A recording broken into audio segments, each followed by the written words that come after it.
Congratulations. 15 years in this thing of ours. You started as a kid sweeping floors in a social club in South Philly.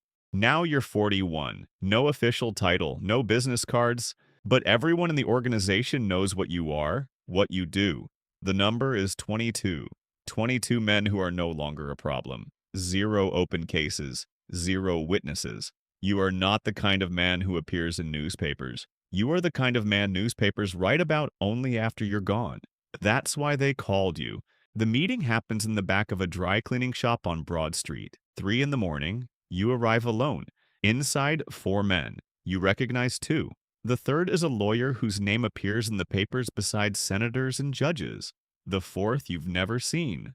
But the way the other 3 look at him tells you everything. The one who speaks is Sal Rotonda, counselor. Black hair, black mustache, hands that have never done the work themselves. His voice is like old leather, worn smooth. We have a situation, he says. Don Calabrese. You don't move.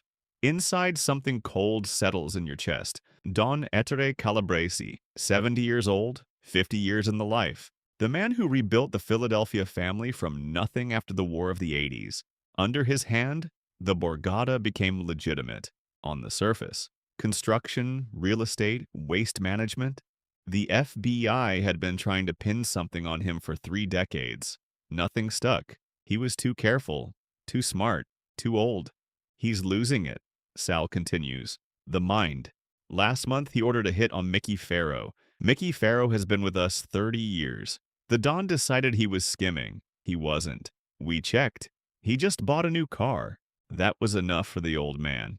The lawyer clears his throat. There have been other incidents. He burned $2 million in cash last winter. Said the bills were marked. They weren't. He missed a sit-down with the New York people. Forgot it was scheduled. That cost us a relationship we spent 10 years building. The fourth man says nothing. Just watches. He's going to get us all indicted, Sal says. Or killed. Whichever comes first. They explain what they need. It has to look natural. A heart attack? A stroke. The Don is 70. His heart is already weak. Everyone knows it. One more episode and nobody asks questions. The family doctor is already on board. The death certificate will read what it needs to read. You have access. 6 months ago, Don Calabrese personally requested you as his driver. 3 days a week you sit behind the wheel of his car. You know his schedule, his habits, his medications. You pour his coffee in the morning. You are invisible to him in the way all useful people are invisible. Present, reliable, beneath notice. They offer you $800,000, a house in Florida under a clean name, and a guarantee, full protection from the new administration. When this is over, you'll have a pension, something no one in this life ever gets. Sal looks at you steadily. You understand the alternative. You understand. You drive home in silence. The city moves past the windows like a film you've seen before. You think about the dawn, about the night 7 years ago when your brother was in the hospital and you couldn't pay the bills. Don Calabrese sent an envelope. No expectation, just money. Enough to cover everything. You never thanked him. You didn't know how.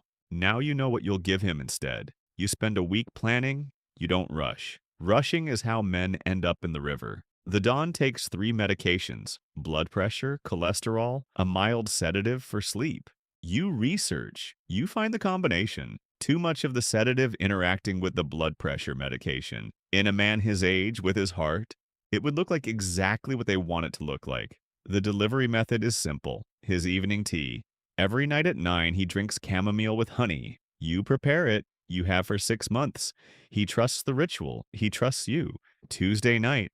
You arrive at the house at 8:30.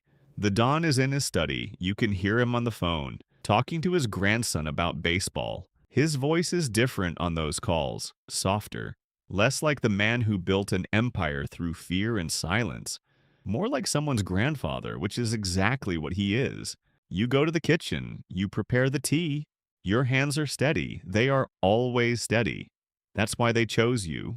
You carry the tray down the hallway. The study door is open. He waves you in without looking up. Still on the phone, you set the tray on the side table you're about to leave. Stay a minute, he says. He's ended the call. You stay. He picks up the cup, holds it without drinking, looks at you with those gray eyes that have seen everything this world contains and then some. You know what I think about sometimes, he says. You say nothing. I think about the men I trusted. Over 50 years. How many of them are still alive? He pauses. Not many. The room is quiet. A clock ticks somewhere. I'm not stupid, he says. I know what's happening. I know what they say about me. That I'm losing my mind. That I'm a liability. He looks at the cup. I know what's in this tea. Everything in you goes still. I could smell it, he says simply.